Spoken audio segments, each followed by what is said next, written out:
that story was to be about the Super Eagles friendly match against the Democratic Republic of Congo, and there is uncertainty surrounding that game due to a fresh outbreak of the Ebola disease in the Central African country.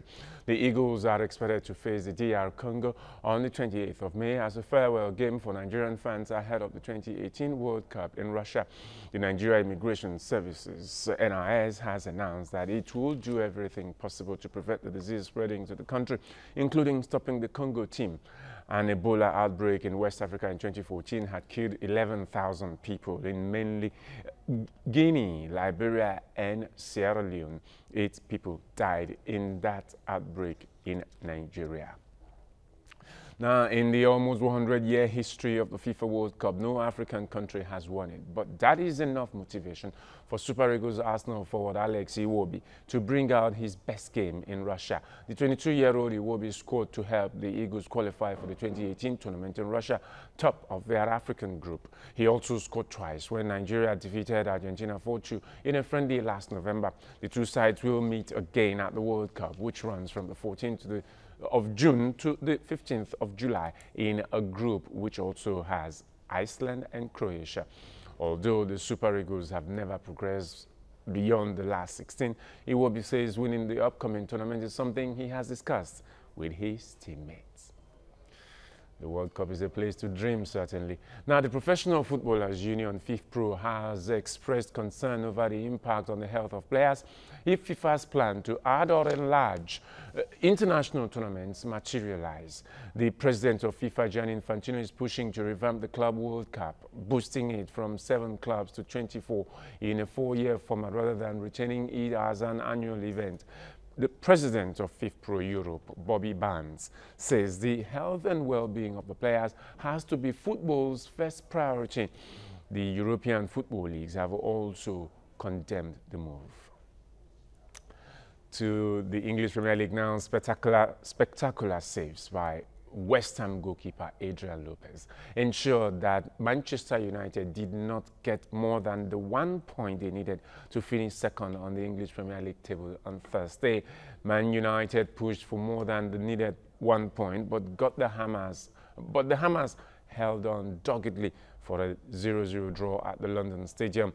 Goalkeeper Adrian made 3 excellent saves in West Ham goal to keep his side in the game, while Marko Arnautovic came closest with a shot at the near post for the host.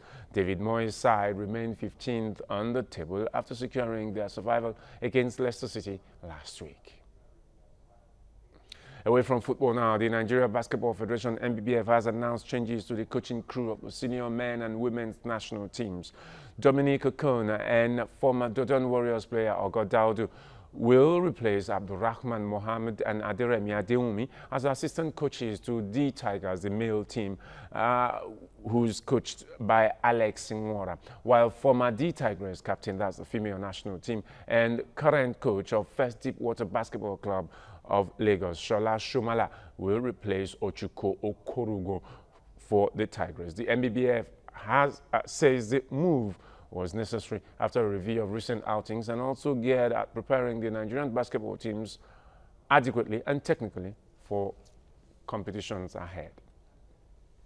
Nigeria's top seed Aruna Quadri has moved 4 places to 22nd place in the recent World Table Tennis ranking after an impressive outing at the World Team Table Tennis Championship in Sweden. Like Quadri, veteran Segun Toriola, Olajide Omotayo and Bode Abiodun also improved in the rankings. Toriola rose to 157 from 166. Omotayo, who has continued to gain places in the world rating, also rose to 179 from 215, while Abiodun moved from 296 to 266. The improved individual ranking has also rubbed off positively on the team ranking, as Nigeria now occupies a joint 26th place in the world with Chile and Denmark. Now, on the foreign scene in other sports, world number one Rafael Nadal has broken John McEnroe's 34-year-old record for successive set wins on a single surface as he moved into the quarterfinals of the Madrid Open. The 31-year-old Nadal beat Argentine Diego Schwartzman 6-3, 6-4 on clay to take his winning streak to 50 sets in a row. He will play Austria's Dominic Thiem on Friday for a place in the last four. Nadal's 50 sets wins have included tournament wins in Barcelona, Monte Carlo, and last year's French Open. Looking for a sixth Madrid Open title, the Spaniard faced a minor scare as Schwartzman broke back to make it 4-4 in the second set before Nadal responded immediately and closed out for the match. That's it at the first installment of the Sports Update on the Breakfast Show on Friday. I will return after the top of the next hour, but then let me leave you in the hands of Ngo and Ike.